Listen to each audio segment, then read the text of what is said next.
All right. And we're back. This is Life Changing Challengers. My name is Brad Minas. I'm your host today. And I am delighted and so honored to have Pam Sherman with us. She's an author, she's a speaker, she's a coach, she's a 7 times author to include books such as 21 Days to a Leaner You, Your Health is Your Wealth, Rules for Weight Loss, Nutrition for Athletes.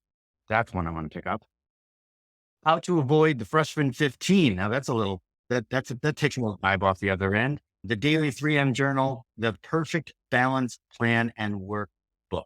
She has been a personal trainer for over 27 years. She's a coach. She's a speaker on the Fit Radio app, sorry. And she strives to help women lose weight, gain confidence, and move toward a lifelong wellness. Pam, thank you for being here. I'm so honored to have you here. How are you today? I'm so excited. I was telling my husband, I'm in his office right now, like, I gotta go in. I'm talking to Brad. It's gonna be a great interview. We have so much in common because I used to be an endurance runner, and that's what you coach. Not Yeah. anymore, but I was. And like, I know we have to keep it to a certain time, but we could talk for a long time, Brad. Oh, I am. Yes, that's definitely a part in the cards for us. And we might have to figure out a different topic and talk again, but I really want to get into you, right? Okay. I want your story. And then there was a little bit of you had a kind of a traumatic thing that happened to you and you came back from it, which is what this podcast is really all about. So so let's talk about you first. And can you give us a little background where you grew up? What was the complement of your household and your environment? Sure. My family group, I moved a lot growing up. I have two older brothers. They're 6 and 7 years older than me. I lived on the East Coast when I was born. We moved to the San Francisco Bay Area as a 5-year-old. So 5 to 10 were very formative years because in the 70s, parents actually didn't care where you were. They just kicked you out of the house. So I was with my older brothers a lot because they had to watch after me and they were very athletic. So I grew up throwing a football, playing baseball, doing all the tag, everything that the kids don't do now, we did back then. We just played all day long. And that was, I guess I was a tomboy because I had two older brothers. And then when I was in 5th grade, we moved to Connecticut and my dad was actually an amazing runner in college. His 4x4 team almost made it to the Olympic trials. And he was a recreational runner before it was cool, before, like, they had one running shoe back in the '70s, and a little girl wanted to be like her dad. One day I said, "Can I go for a run with you?" And he's like, "Sure." Now in Connecticut, he was very nice, Brad. He took me to a high school track because Connecticut is so hilly. Yeah. I ran 2 miles without stopping and thought it was the greatest thing in the world. It was just like that clicked for me. As a kid, I would run a couple days a week because I just loved it, and then in high school, I did cross country and track. Very mediocre, but that's where I met my best friends who I still love to this day. And in college, I went to the Ohio State University. My Okay. Yes, my friends and I were not good enough to run at a Big Ten school, so we thought, might as well run the Columbus Marathon every year because we loved running together. So that was a tradition we started and we did for 8 or 9 years. Along the way, I qualified for Boston. I ran Boston once. I ran a Buffalo Marathon. I have a brother in Buffalo. Did a couple Sacramento because that's where I live now. And then eventually, I did enough marathons. I did everything I wanted to do and transitioned to half marathons, which by mile 10, you're like, there's only 3 miles left. Like, it was great. Yeah, I get that. It was great. And then my girlfriends and I found a race in San Francisco called the Hot Chocolate Run, which was gorgeous. Starts in Golden Gate Park, goes along the ocean for 4 miles, ends up there. It's 9.3, which was like a nice distance because less than 10, it doesn't take your whole day to train. It was great. So I transitioned to that before my life-changing accident happened. So I grew up very athletic. When I moved to California as an adult after college, my first roommate was a group exercise instructor. And she's, "Pam, you love to work out. Why don't you become certified?" There was a 18-week course at the local junior college on how to be a group exercise instructor. So it literally fell into my lap. And then I thought, I'm thinking some of the ladies who take my class might want to be trained. I should get my personal training certification as well. And I got that a couple months later. And then my career was born. Wow. So it's so interesting because most personal trainers don't last that long, 24 years. It usually starts out as a something to do to go somewhere else, to go into to conditioning and strength at a college or something like that. They start there, but you have maintained this and you've grown by writing books and honing in on your audience, which is fantastic. So you mentioned the accident, and that's like one of the real big things that I want to go over today. Yeah. So why don't you tell me about the activities leading up to the accident, and then we can start talking about how you were able to rehab. Sure. I transitioned as a trainer. It was interesting because when my kids were I have 2 kids, adult kids. When they were little, I had to do personal training in the gym. Once they went to school full time, I'm like, "I have 6 hours. I could actually go to women's houses." I started being a running coach because a lot of my friends wanna run half marathons. I know how to do that. I was very good. Not I was very good for my age group. So I was able to do that. I helped a gal qualify for Boston. I'm like, I know how to do this." And so my career changed and then turned into food coaching because women, they wanna lose weight, and it is never about the exercise, ever. I was my heaviest as a marathon runner. Heaviest, because it was the '80s. We didn't know anything about food. In college, you'd run 20 miles, you have some pizza. Like, we just we didn't know. But I had said I had transitioned. My accident happened in December when I was training for that hot chocolate run, which was a lovely run to train for. And then Brad, you see I'm in workout clothes now. I'm a morning exerciser. That's what I like to do. But that day, my husband and I went to the mall to finish our kids' Christmas shopping. We went out to lunch, we saw a movie, and I live in California, so I have nice weather most of the year. I headed out for a run, an easy flat 7-mile run, which would actually kill me now, but at the time I was in really good shape, at 3 o'clock in the afternoon. It was 50 degrees, it was no wind. Checked my Garmin, I was at 8:15 at mile 2. I'm like, "Great, if I can just hold this." It was a beautiful day until I was at a shopping mall, and a pizza delivery guy looked left, no cars were coming left, and sped out of the parking lot. I was on his right. And put my hand out and I screamed, and because I screamed, I face planted into the windshield, left a tooth there, Oh, and then your brain takes really good care of you because I remember screaming, and then I woke up on the road rolling. And luckily, it was a Sunday, there was not a lot of cars out, so there was no car in that far lane, luckily for me. And then I saw the car drive away, and he did pull back around. I'm sure he was very startled. And then your preservation instinct just kicks in because I knew I had to get to safety, so I'd crawled back to the curb. My kids have played soccer forever, and there was, so much concussion talk, like, "You probably shouldn't stand up, probably should just crawl." Crawled back to the sidewalk, and there was so much blood because I lost a bunch of teeth and waited for help. I can't even imagine. But it's interesting that you mentioned the survival instinct and that you were able to use the knowledge that you had because I don't know, that would come to. You think about it. No, it's intrinsic, like, your bodies get to safety. It wasn't a conscious thought, it was start crawling. It wasn't even assessing. Once I got to the curb, I was leaning over and bleeding, but it's primal. I believe all of us have a primal instinct to survive, and that's really what took over. Yeah, I agree with that wholeheartedly. So tell me about when you got there. Now, we already said what was going through your mind, but what did you feel like when you were lying? What was hurting? What was going on? Really, I was in shock, obviously. My mouth hurt, but nothing else hurt, and in fact, when they put me in the ambulance, I remember, like, doing this, and I've had an ankle injury, and I'm rolling my feet, and I'm like, I don't think I broke any bones." Like, I know I'm in shock, but I felt pretty good, and the ambulance gal who's in there with me, she looked at me, she goes, "Oh my god, you're my worst nightmare." Because she knew That how long it would take to put teeth back in my head. But I was yeah, like, yeah, yeah. I'm okay." Then I'm in the trauma, and my nurse, he was a big guy with a big belly, he goes, "You are the reason I don't run. It is unsafe." I was like, "Dude, that's not a good reason not to run." But I didn't break any bones. I had a little brain bleed that night that cleared up the next day, and I was discharged the next day. Yeah, Okay, that is amazing because I was expecting a little bit more. It's not that I want that to happen to you. I definitely didn't, yeah, but I can imagine that the mouth pain is like some of the worst, right? Because it's not something that you can.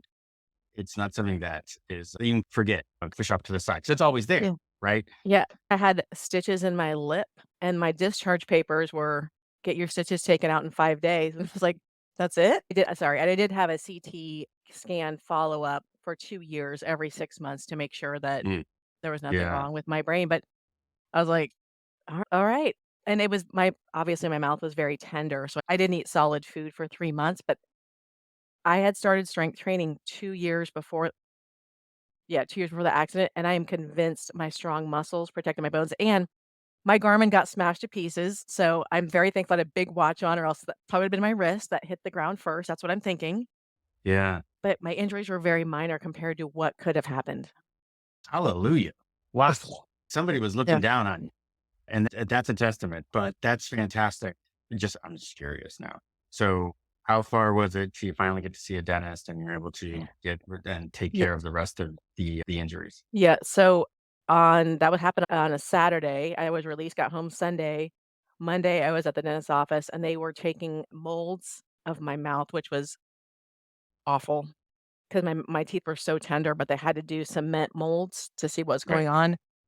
Monday, Tuesday, I went to a periodontist because what my 3 of the 4 of my front teeth were gone. Actually, they were out by the root. The firemen found them in the street for me. I know it's so gross because people don't even like to get their teeth cleaned.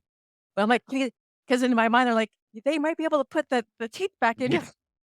They didn't, but one of my front teeth was pushed back a little bit, so I saw a periodontist on Tuesday, and he pulled that out, which felt amazing because it was hitting my bottom teeth.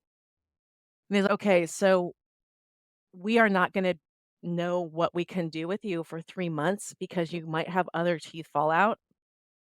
We're gonna do a 360 X-ray, which is a school machine that goes all the way around your Right. head, Yeah. and after that happens, we'll be able to make a game plan." So, it was just hanging out and waiting. I did have one I lost 6 teeth total. I had one lower tooth that ended up being loose, and he had to pull that. But 6 teeth, it was really I look back and I'm like, "That accident happened for me because my life is so much richer since that accident."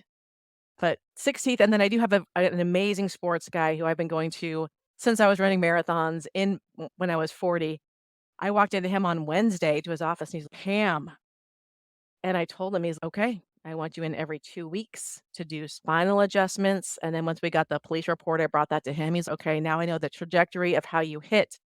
I'll be able to help you." I have 0 pain. I have it's really incredible. Yeah. So that's definitely a testament to strength training Yeah. and continuing to work with, I'm imagining the sports guy is also a chiropractor. Chiropractor, somatic healer, physical therapist. He has Yeah. 5 different degrees, so he was very obviously very gentle, but he knew the kinda and he said, "Your strong body protected your bones. You are a testament to what it means to stay in shape." He was very clear, he's like, "Most people would not be in the situation that you are in," which, thank you. Yeah. For So lifelong fitness, thank you for lifelong fitness, really. and that's absolutely 100% true. I have been in a couple of bike accidents, nothing like what you were in. And I think I think I walked away literally because of the strength training, because of all of the biking, the swimming, the running that I've done myself. And also, you tell me, but it seems like also the rate at which we heal because of the strength, because of the extra added fibers that protect the bones, the extra tendons and the fascia, it allows for a little bit of more rapid healing along with that protection. Yeah, Would you say I was running 6 weeks later. I was 6 weeks? Yeah, and it turned me, Brad, you're gonna laugh at this. I used to be a running snob. Once Hmm. you're in a marathon, like, why bother if it's less than 3 or 4 miles, literally. I was so happy to run a mile that I totally changed my tune, like, literally every minute you spend on yourself and your health is worth it. It could be 1 minute, it could be 5 minutes, it could be 10 minutes. I was like, "I'm a terrible person," because I used to think, "It's not worth it unless it's a 30 minutes or whatever." Holy crap. 1 mile is amazing when you have literally not run for 6 weeks or whenever, like, even a half mile, it's 100% worth it. I agree with that. And certain for general health, I Yes. agree. I Yes. totally agree. You get to a point sometimes in your fitness where your previous opinion, I agree with. For me, okay, so I'm in the middle of training for Ironman, and like I don't even warm up to the second mile. I'm not even warming up to the second miles, but that's the level of fitness I'm at. But Right? for the psychology, I think that you're 100%, 100% right. I hate doing this about me, but just to give people background, because I have not done an episode on myself, but I spent 8 years And all I did was help people go from 0 to 5K, 8 weeks long. It was it's an 8 week course. And it literally was started out with 3 minutes of running. Yep. That's it. And Three that's a minutes lot for of some people. a conversational pace. And I'm constantly telling them, if you can't talk, you are going too fast. So you're talking like 16, 17, 18-minute miles. And I'm like, I don't care. I don't care. I don't care. Mhm. And these people, when they come across the finish line of a 5K that first time, and sometimes it's 45 minutes, 50 minutes, and they are so excited. Yeah.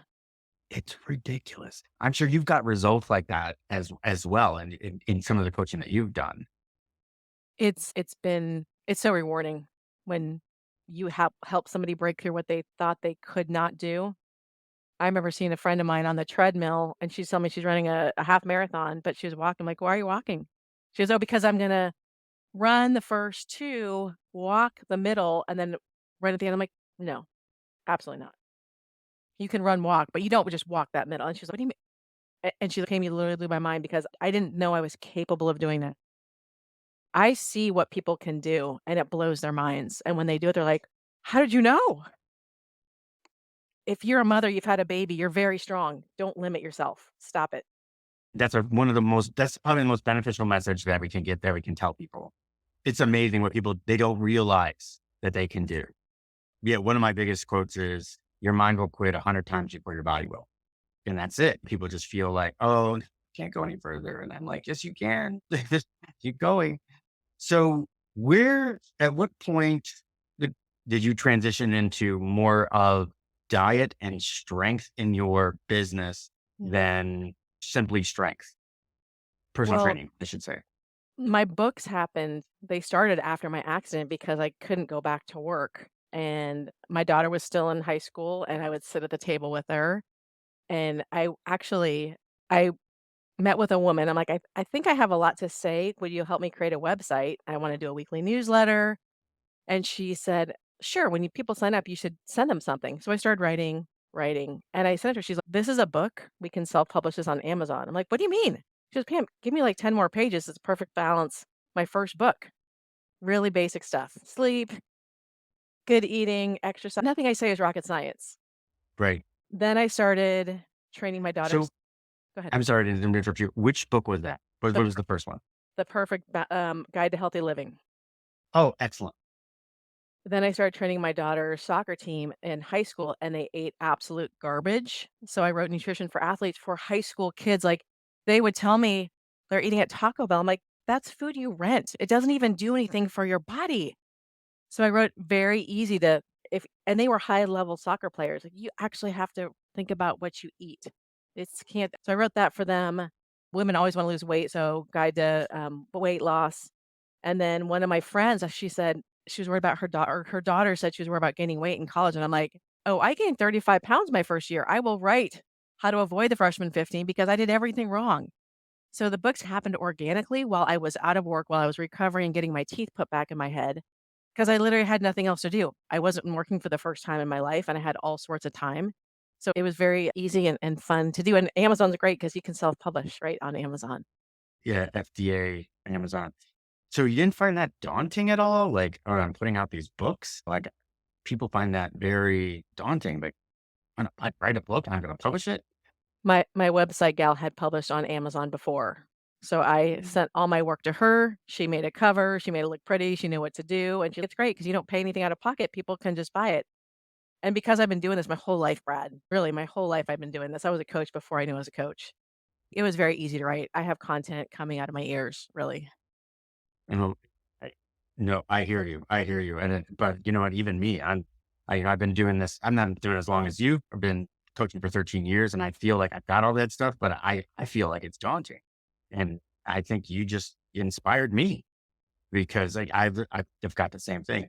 So where did your health is your wealth come from? So after the accident, I had so many people say, I can't believe you're so positive. I can't." And I'm like, I didn't die." My whole tagline after I got hit is better than being dead because if there was a car in that other lane, they would have run me over, literally.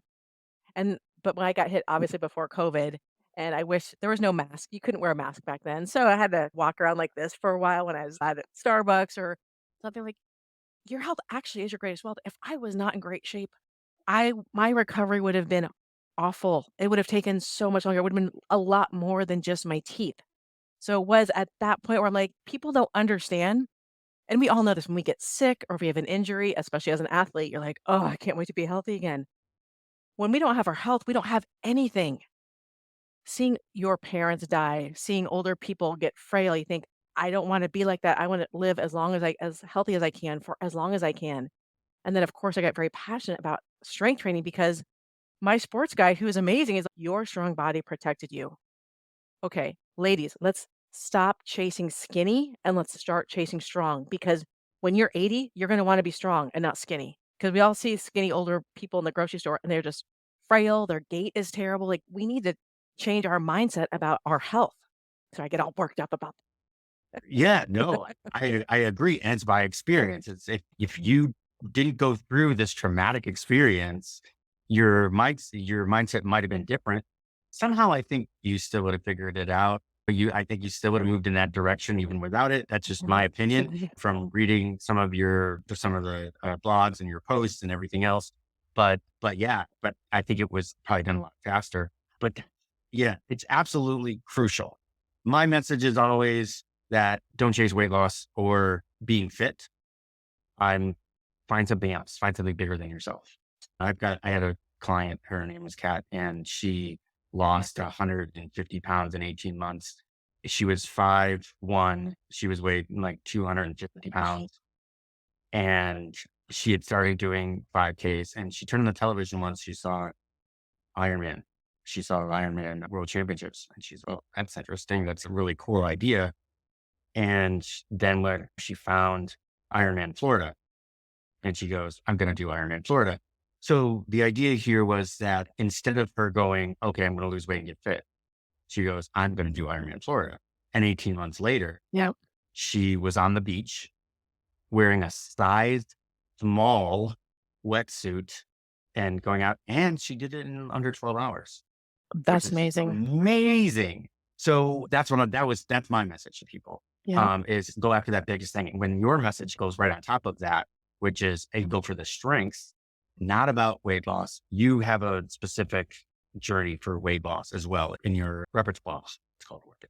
Oh, I've been overweight a couple times. I'm a woman like everyone else, and I don't Mhm. know about you, Brad, but as a coach, people think I eat perfectly, I've never struggled. I'm like, "Oh, no." I was running with, one of my friends at Ohio State, and we stopped, I pulled up my shirt, I'm like, "Something wrong with my back?" Oh, it was my back fat jiggling. It was the '80s, we wore baggy clothes, we didn't have mirrors in our dorm Right. rooms, I didn't know. In 2014, my dad had moved out here and he was declining with Alzheimer's and eventually died. I was 20 pounds heavier. Like, I'm a human like everyone else. So I have grown out of my underwear and bras. I know what it's like to feel uncomfortable in your own skin. It's not about being perfect, it's about making progress and never ever giving up on yourself or your health. Okay. Let's move with that. So this happens in 2014 and you figure out that, okay, something's got to be done. Yes, What was, so what, first of all, what was the first clue? What gave you that realization that, okay, something's got to, I was absolutely miserable in my own skin. I had a running injury. It was one of the first times it was my sports guy said it was the deepest part between my hamstring and glute connector. And looking back, I was incredibly stressed. My brothers could not help me with my dad. It was awful. My kids were little. I was still carpooling, and my husband traveled for work. So it was a very busy time. I think my body just said, you got to slow down. But running is my therapy. So I couldn't have therapy. I couldn't work out like I wanted to. I was just a mess. And I don't drink. I didn't drink back. I don't drink now. I didn't drink a lot back then. I'm not a big sugar person because he had Alzheimer's. And gosh, that's just a yeah, very, a sugar's detriment. poison. Absolutely. But I remember I went back for his funeral, and I saw some of my friends in Ohio, and I came home, and I was sitting in the Phoenix airport. I'm like, "All right, girl, you gotta do something." Like, I was, always in the stretchy clothes, like, I felt miserable, and I just thought, "I hope I'm under 160." The next day I got on the scale, 159.8. Okay, It's time to be accountable because I had spent the last 3 years really going down a bad road of anybody who's ever watched their parent decline or have Alzheimer's, it is awful, and not getting support from your family, not my husband or kids, but my brothers, doing it all alone is so stressful, and it was like, it's time for me to take care of me, and that's actually when I found strength training because I couldn't run. So I started strength training on the regular, and I was amazed, like, I had been a runner, Brad, since I was 11, so there wasn't a lot of change. Hmm. My body not anymore, but when I was running the regular, I am 7:45, 7:45, 7:45. Slow day, 8:15, but really on the regular, but strength training, I was like, "Oh, your body really changes." It was great. Luckily for me, I had done that for 2 years before I got hit because that really made all the difference in the world. So what was, so let's talk about that real quick. Yeah, So, all right. So you look in the mirror, you find like this is gotta be done. You get on the scale once again. yeah. Okay, great. What's your first step? Start logging on MyFitnessPal every single day and be in a calorie deficit. I did not know about the importance of protein back then like I do now. Again, this is pre-internet, very little internet back then, right? We didn't know anything. So it was really daily logging and creating a deficit. And even if you go off track, like you gotta log. It is being accountable to yourself. I did a little like a 16-week challenge. And at the end I was down to 143, which I fluctuate like everybody else, 143, 145. And I'm Mhm. 5'7", so that's a fine weight. But it was when you just and I tell women this all the time, we all want instant results. It's about 1 pound a week when you don't have a ton of weight to lose. It's never gonna be 5 pounds in that first week unless you have a 40 or 50 plus pounds to lose that Right. people give up too fast. They don't stay consistent. You just gotta put the work in and you will see the results, but it's not glamorous, it's not fast, it's not sexy. It is little, it's like chipping away little by little. Excellent. And so let's talk about a typical day in eating when you first start. Yep, So you decided that, okay, I need a deficit. yep. And first of all, what we know that a deficit is, just for everybody else out there, that a deficit is the number of calories that for resting metabolism plus the amount that you work out and then you subtract what you eat. If you end up with a positive number, you're a surplus. If you end up with a negative number, you're in a deficit. What was your goal for being in a deficit? It was, intermittent fasting, really, because I thought if I could only eat twice, like lunch and dinner and maybe an afternoon snack, it's less calories than if I had breakfast, lunch, and dinner, so it was and in my earlier 40s, you could do that. Not so great for menopause or premenopausal ladies, but in my early 40s, I can get away with that, and I was like, "Okay, I can just drink a lot of coffee and some tea and a lot of water and have an early lunch," and that actually worked. So for me, I was around which is too low now, but Brad, I didn't know then. It was like Right. 1,400 calories, which is too low. However, I was not running. Right. Strength training does not make you hungry like cardio does. I was doing 0 cardio, and I saw that pound a week drop, and that's really what I did. Did you have a daily deficit goal? I tried to stay 13 to 1,400 calories every day. Okay. So in MyFitnessPal, it will give you what your goal should be. So I tell people that, hey, you don't want to be in a deficit over 500 to 750 calories, right? Don't want to be in that deficit. Anything over than that, because then your body will get to start it goes into a fasting mode and starts Yeah. saving Yep. fat for you, start storing it. But I was going to ask you what you did. So is it just, you just stayed in that instead of looking for a deficit, you basically want to just stay in that 1300 to 1400 calorie? I did. I have always my whole life been a little bit of weight loss resistance, so when I find a BMR calculator and it says, you eat 1,800 calories to lose weight," I'm like, "I will never lose weight eating 1,800 calories." And a part of that is you have to know your body. For some people, that works and that's fine. For me, I knew that was too many I could have 1 day a week where I ate a little bit more, which I think is really good to do for your body anyway. But for the most part, I had to stick with that, and I didn't feel deprived, I didn't feel like I was chewing my arm off, it was fine, and the lack of running probably helped that because obviously Right. running makes you hungry. Yeah. Running makes you hungry, but strength training, the other thing about strength training is, and tell me if I'm wrong here, but after you get done strength training, you continue to burn. The rest of the day, yes. versus cardio where you do continue to burn for the next couple of hours, but it like trails off. You could keep burning for 24 hours depending on how hard you were in the gym. Is that correct? It is, and muscle really is your metabolic currency, so women my age, we are always taught cardio, and I tell ladies, "Please get off the elliptical, please pick up a weight, your body will thank you for it, and your metabolism runs higher than any kind of cardio that you can do, and it doesn't leave you." I've gone out for 10-mile runs, you're just tired the rest of the day, you're really hungry, you can't ever catch up. A 30-minute, 40-minute strength training, you're not destroyed for the rest of the day, you're like, "Alright, I'm gonna eat, and I'm gonna move on with my day." Hmm, that's good advice. I love it. Um, all right. So you've dropped to 143. Now are you back? So at this point, are you back in the gym working with clients? I started okay, it's so hard, 7 years ago now. I started doing food coaching actually Yeah. because women wanna lose weight and it's all about what they ate. So I started doing Interesting. food coaching, and I did go back to teach for a little bit, but it was a class that didn't excite me. So I Yeah. did it for 4 or 5 months. I'm like, "You know what? This is not what I wanna do." And then mostly food coaching. I train an 84-year-old guy, Frank, and his wife at the gym that I started doing 9 years ago. So they were with me through the accident. In COVID, when our gym shut down, I went to their house because I will not break up with them.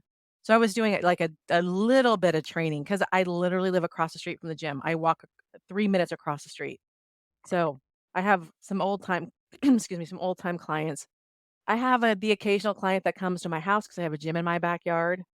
But it really went to more women want to transform their lives. And me spending time with them in the gym is different than me really guiding them on how to eat because they wanna feel different in their own skin, and yes, I'm gonna tell them I have a whole YouTube channel, I send tons of my videos to them, start here and then progress because I think there's what do I do? Do I do yoga? Do I do Pilates? Do I do weights? Do I so I'm like, "Here, start here with my workouts and then we'll progress." So, it really started not back in the gym, more virtual. Yeah, everything seemed to be going more virtual, definitely after the pandemic. Yeah. So guide me through a specific instance, or let's use a made up instance. Let's just talk about a 52-year-old woman, not obese, but not skinny. And she comes to you and says, I really like to lose some weight. I, I'm 52. I weigh 175 pounds. I should weigh 130. And so what's one of the first things that you'll ask them to do? Or what are the first things that you'll ask them in order to get more information? I asked them for their top 2 health goals. So, Okay. what else besides losing weight do you wanna do? And then I asked them for a regular day of eating, not a diet day, just a regular day of eating. And 100% of women that I talk to do not get enough protein in because we are carb lovers by nature. And they think having oatmeal with raisins is a good breakfast. I'm like, that's carbs and carbs. You have no protein in there. They think they're saving calories by having a half a sandwich. I'm like, "How much meat are you putting in there?" "Maybe 2 ounces." And, by the end of the day, I'm like, You're not eating to lose weight." When we were younger in the '80s and '90s, it was all about deprivation. When I tell women they have to eat more to lose weight, they're like, "What are you talking about?" Because you're not eating the right macronutrients for you to lose weight. Now, in the last year, I've partnered with a wellness company, Isagenix, and they have a 30-day weight loss system where my success rate with these women now is over 90% because it's incredible. Here's the thing. When you get to be my age or older, you've made 100,000 plus food decisions for yourself and your family for the last 30 or 40 years. Right. When I say, I want you to have a shake for breakfast, I want you to have a shake for lunch with a salad because nobody gets enough fiber. I want you to have a high protein and high veggie dinner. Let's cut out the processed stuff, cut out wine for a month. Let's see what happens. I just had I was like, I'm not even snacking. What's going on? You're getting amazing nutrition. That's what's going on. And our society is not set up to have amazing nutrition. Our society is set up for grab, grab, quick and easy. When you put excellent nutrition in your body, amazing things happen. I just had a gal last week. She goes, It's been 6 days, I'm down 10 pounds. What is going on? You're following the plan. So having a system to help women out has been amazing. I had a 75-year-old client. I'm like, "Good for you, girl. You wanna keep on improving?"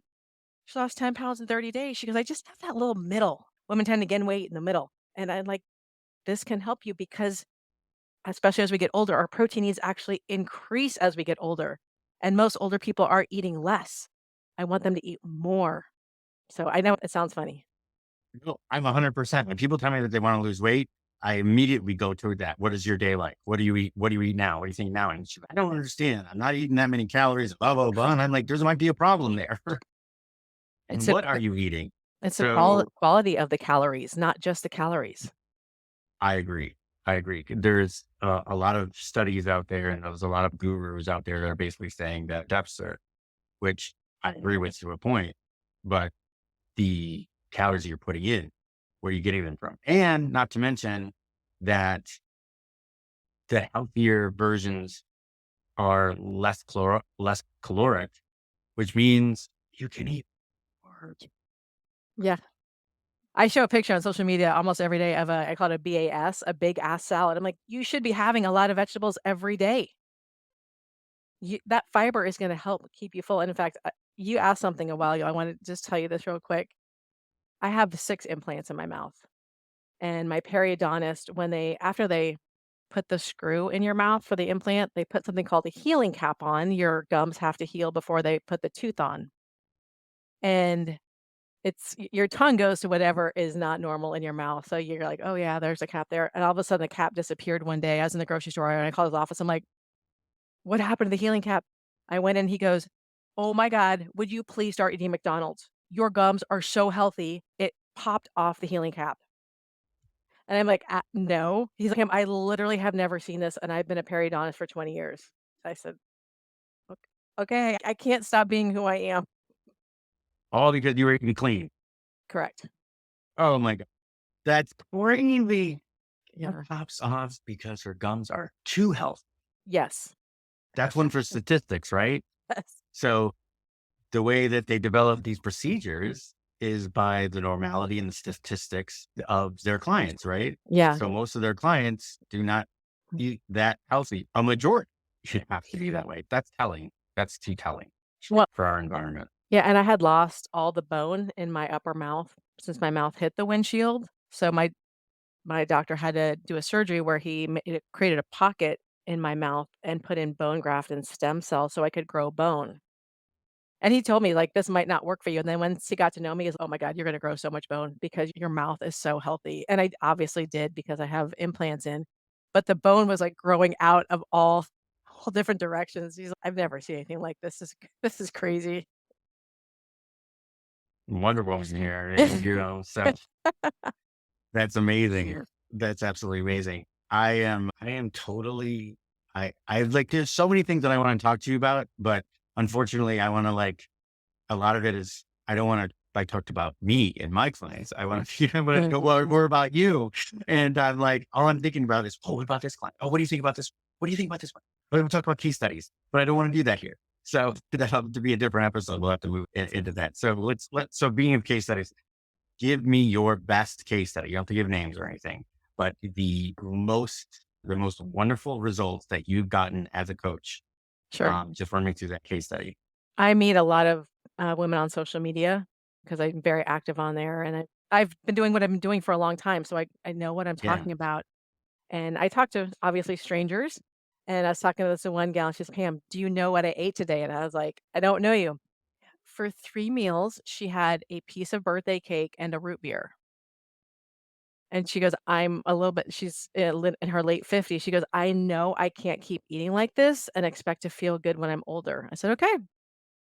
Literally, the Isagenix 30-day system, you're gonna have 2 shakes a day, you're gonna do 1 cleanse day a week, and the cleanse day is pretty cool, Brad, because there's so many toxins in our environment, everybody knows that. The cleanse day attacks the toxins which are normally stored in our visceral fat, and a lot of women have it around their belly. And she was so excited, she goes, "I'm actually gonna do a 2-day cleanse," and she fully admitted, she's, "I am a sugar addict." 1 week later, she goes, and I call sugar, for everybody that doesn't know, the bad boyfriend. She said, "I am not thinking about the bad boyfriend. I have not had the bad boyfriend. I don't know what's in these shakes. I'm up at 7 o'clock cleaning my house at night. I feel so great. This is magic." I even turned down a piece of birthday cake from somebody in the office that I work with because I don't want it because I feel so good. So when people change that much, and like everyone else, I'm still in touch with her. He's still a client. "Oh, that bad boyfriend got back into my life." I'm like, "Okay, game on. Let's go back to what works. Let's go back to the 2 shakes a day." And she goes, and it's interesting for me as a coach, I feel like I'm eating so much. I'm like, "You're not eating a lot." Just I'd rather have 500 calories of crap because then I can just eat it. It takes a long time to eat a salad. And I'm like, "Please keep on putting the good stuff back in your body." So when women can get control of their food, because I know the companies, the fast or the like cookies, crackers, chips, they make these products so you can't just have one. That they have the perfect amount of sugar, salt, and fat so you can have 15, 20, 50. When I can help somebody break up with that and feel good and go, "I wanna feel good for my grandkids. I wanna feel good when I'm 70, so I have to change now and I can help them do that." That feels amazing. I get that. I totally get that. Wow. That's so crazy. So you are a big proponent of Isagenix. I have seen it change so many women's lives for the better. It's been as a coach, I feel like I'm Willy Wonka with a magic ticket, like, this works, and I've seen over 100 women change their lives in the last year with it, like, it's crazy awesome. Yes, I love it. And I still have 2 shakes a day because I love it so much. I know Isagenix very well. It's actually, I will tell you, I had Isopro for years because it was, first of all, it's the best testing one. It's the best tasting one that ever, yeah, was Isopro. And the fact that it was denatured whey protein. The highest quality protein you can put in your body. It's really Right. great. What flavor did you like? Oh, I'm chocoholic. So yeah, Okay. it helped me hang out with or make my body feel like it was still hanging out with the bad girlfriend. Yeah. So Yeah. So it tricked me into that because it was just enough sweetness to make you feel like, all right, I got a little bit of a treat. Better to put that in your body than What's interesting, Brad, I share with all my dental friends because we were besties, right, at the end of my journey, and my hygienist, like, I brought my blender in, and I made it for everybody, she goes, "Pam, it tastes like nothing." "What do you mean it tastes like nothing?" Again, Brad, I don't know anybody eats. "What do you eat?" "Hot Pockets and frozen pizza." So when your palate is used to highly processed foods, it's very bland. I've had every protein powder out there. There are some that are so sweet. So I tell everyone it's very mild tasting, but if you eat regular food, it's going to taste great. If you don't, it's going to take a couple days for you to get used to the flavor. no, I totally agree. I totally agree. All my clients are when they feel like they are not progressing, I go back and look at their diet and see what's going on. And I give them, you might do this as well, but I make sure that they give me access to their, Non-negotiable. ah, great. I don't feel so bad now. See, if I felt like that. I felt like, no. All right, just put the diary settings in. You want it Yep. for friends, and Yep. you make sure that I can see it. I use it later on. That's like the last resort when I start seeing like progress kind of change. And it goes down, starts going down. Okay, let's figure out. Or they tell me, hey, I didn't really feel good in this workout. All right, let's look at everything. Let's look at all the data points. And it just becomes another data point. Yeah. That's all. It's data. That's what it is. Exactly. Oh, you know what, Pam? You and I could just very sit here and just talk forever. And I would like to actually do that somewhere down the line, but we're just running a little bit out of time. So Okay. let me ask you just a couple of quick questions. One is what, so we talked about Isagenix and we talked about how, but what's another resource that you find invaluable that you use on a daily basis? I tell my clients they have to walk. It's Okay.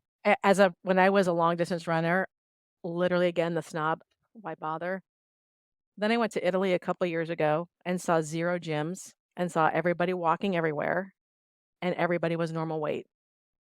I Right. think people don't understand how important it is to move our bodies because we are a society of sitting. I sit a lot. I work from home. I sit a lot, getting up and and there's no perfect number. I don't think 10,000 is a perfect number, but making sure your body moves every day, that's a non-negotiable. If you want to move when you're 80, you got to start moving now. And people are like, but it doesn't burn any calories. It does because your non-exercise activity thermogenesis, easy walking, that does actually add up to what your body burns through the day. Also, we're all in front of our computers too much, our phones too much, getting outside in nature, breathing that fresh air. That's a part of your mental and physical health and wellness. But they're like, what? I'm like, after lunch, after dinner, now that it's a daylight savings, make sure you park far away. All that stuff matters, right? Taking the stairs, not the escalator. Those little things and being outside makes a huge difference in people's lives. And I totally agree. Actually, you ever hear of Andrew Huberman? Yes. Stanford, right? Yes. Right in your back door, probably. Yeah. And he always says the same thing. He's like, move. And he says, 10 minutes of at least 10 minutes of sunlight in your eyes every day. And some people say, make sure you go out first thing. That's not really realistic for a lot of It's not people, but realistic for a lot of people, right? just getting outside, and yes, we are all actually very deficient in vitamin D, so getting a little bit of sun on your skin is actually really good for your body. So, yes, he's great. He's a little yeah, he's great.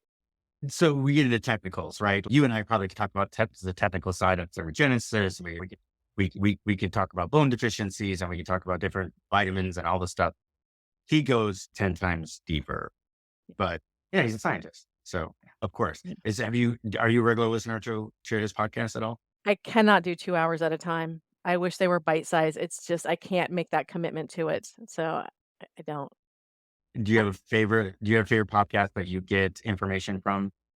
oh, I have loads. I love actually Karen Martell. She's a hormone expert because there's so much not great information for women in menopause and perimenopause, and there's a lot of doctors that don't wanna talk about hormone replacement therapy.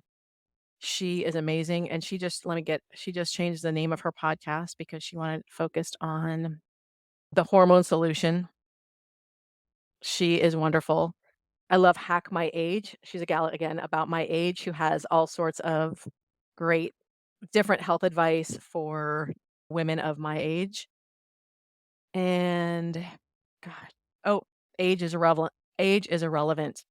Helen is a friend of mine who has women over 50 on her podcast who have done amazing things in their lives, and it's just very inspirational. Awesome. Awesome. And those are the kind of resources that our listeners really need to get into and start delving into this. So I am super excited to put that out. So watch out for the show notes, everybody. I'm going to go ahead and I'm going to put links to Pam's website and and these podcasts that she mentioned. Also, if somebody wanted to get a hold of you, what would be the best way for them to do that? They can direct message me on Instagram, on TikTok. I love TikTok. They can email me. I can put my website has my email. I'm very active on social media, so I always reply when somebody reaches out.